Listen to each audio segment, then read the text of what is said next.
Hey YouTube, this is Gracie and welcome back to Card-tober, a series in which I show you how to make a Disneybounding Halloween card every day in the month of October. Today is one of the very last videos of Card-tober, sad to say. But if you guys have enjoyed this series, let me know in the comment section down below which card was your favorite one. And give this video a thumbs up. Hit that subscribe button because there's going to be some more videos headed your way still. And stay tuned for more and exciting things coming your way in November as well. Anyway, so today's card is Disneybounding as the Hitchhiking Ghosts from the ride Haunted Mansion. I decided to do just one giant card for all three of the Hitchhiking Ghosts. They are the ghosts that at the very end are trying to hitch a ride with you on your way out of the mansion, trying to get a ride with you on your doom buggies. And at the very end, there's this whole wall full of mirrors or picture frames, and that's where you end up seeing the ghost that catches a ride with you in your doom buggy. So that is why I decided to do this like picture frame or mirror outline, and there is a little bit of the transparency paper in there to kind of simulate the whole mirror type thing. I've also done these pointy fingers, which are very like creepy and spooky in themselves, but I decided to do that stamp to kind of, represent the, hitchhiking thumb sign that the ghosts do. I've done some white inking in there as well, and that was a happy mistake. I started to do it just to, make it look cool, like the mirror, and it's all distressed and whatever, but it actually reminded me of the Hitchhiking Ghost that has like the long hair and the long beard, the really short one with the ball and chain around his ankle. So anyway, that was a happy mistake. I did the sentiment Happy Hauntings, and that's pretty much the card. I've left the inside blank just because I figured I can come up with a cool sentiment later on. And I did my G stamp and just some more of the same color box, blue Cyan. So yeah, let me go ahead and show you guys how I made this card. So let me put this card aside. I started off with my typical 5.5 by 4 inch card. I've already stamped my G stamp on there, and I've already layered the cardstock. The very first layer of this kind of like really cool teal blue is the exact size of the card, and then the darker blue is just 1/4 of an inch smaller than that. And then I've stamped all of these pointy fingers, which is from the stamp collection Stampers Anonymous Little Labels from Tim Holtz.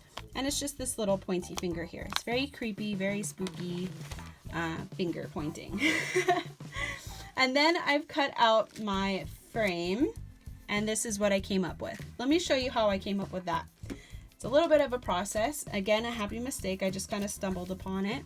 From Spellbinders Nestabilities, and this is in Gold Labels 4. I did the largest die cut, and I didn't realize that it doesn't actually cut out the inner part of the die cut. It just is one solid piece. And it was actually came out kind of boring. So I took the second die cut and put that in the center of it and then cut that out. And it came out with this really cool design on the inside. It's very like jagged and like creepy and dangerous looking. So I was very happy with how that turned out. And I did that in a really cool like aqua teal blue. The camera's not quite picking up how cool this color is. But anyway, the next thing I did was I cut out my transparency paper, and this is the exact size of the card. I did the same trick that I did in my trick-or-treaters card, Lock, Shock, and Barrel. I'm placing down the transparency paper onto the card itself to help me with the placing of the frame. And now we're going to use our glue dots to glue down the actual picture frame or mirror outline / frame. And I think we have just a couple on this one here. So we're going to peel these off and then place them on the corners of the frame.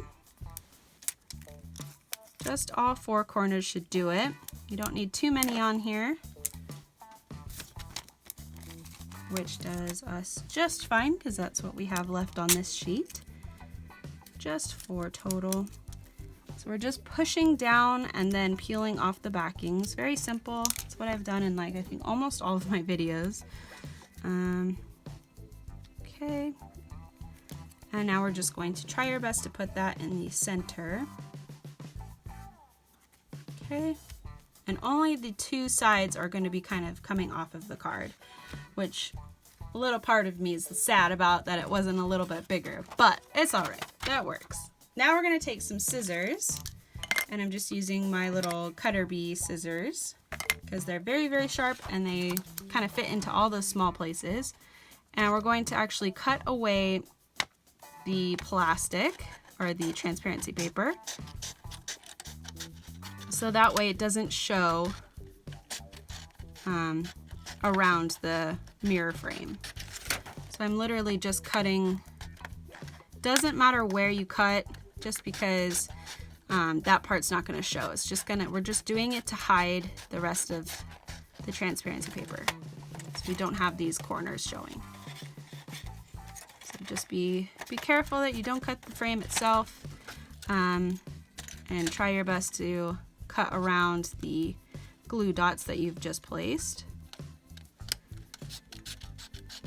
That's also why it's good to just do the four corners, because then you don't have to worry about it cutting into the glue dots when you're cutting around.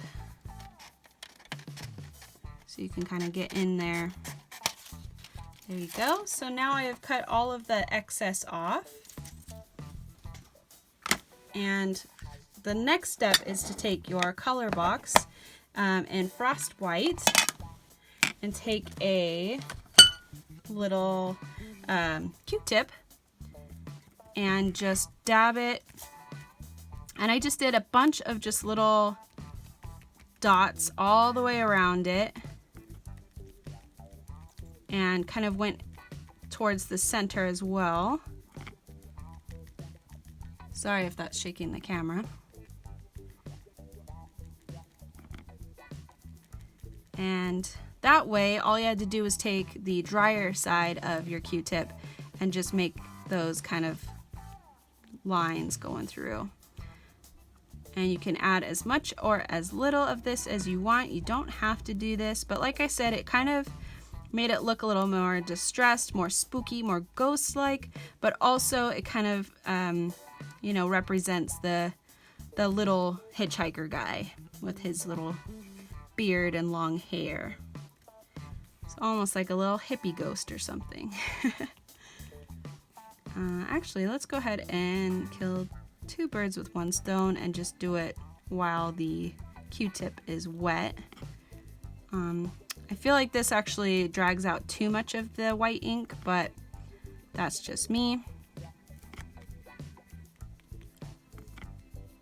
I'm doing this on the quicker side, but on my first one I did try to not get the blue with any of the white ink, so again, up to your preference. If you like it to be all messy and crazy, then that's up to you. Sometimes it does look a little better when you leave it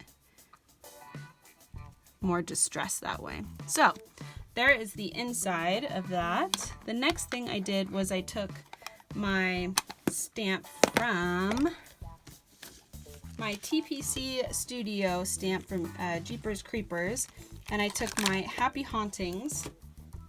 Actually, we're leaving that. Yeah, we're doing that now. I had to remember here. Took my clear block, placed that in the center, and all I did was use my Memento Tuxedo Black. You can use the same Cyan blue ink that you used on the hands, but I found that this worked all right. It does take a long time to dry, so if you have any like finishing powder, that might be a good thing to use after you've stamped this. Trying to get the frame in the center to help me place the stamp in the middle of the frame itself. Pressing down, trying not to move it around because it is on plastic, so it's easy to, move. It does kind of get out of your hand if you're not careful, and then it makes a big old mess. And now that we have that done, we're going to take our pop dots and make sure that the frame itself is raised. And again, I think we're gonna have to cut these down. These are just ginormous pop dots. So let's go ahead and put 4 aside here. Just because it is still wet, we want to make sure we can just get in there really quickly. So how I did that was I just held it in my hand because I did the same way in my first card. I just held it in my hand and placed down on all 4 corners. And the last one here. And now we're just going to peel off all of the backings as carefully as we can. And last but not least. And then we're just going to simply put that onto the card. Just like so. And then press down on all the pop dots so they make sure you connect it to the card. There you have it. There is your Disneybounding Hitchhiking Ghosts Halloween card. I hope you guys liked today's video. Stay tuned for the last little bit of Card-tober. And I hope you guys have a happy Halloween. I'll see you next time. Bye!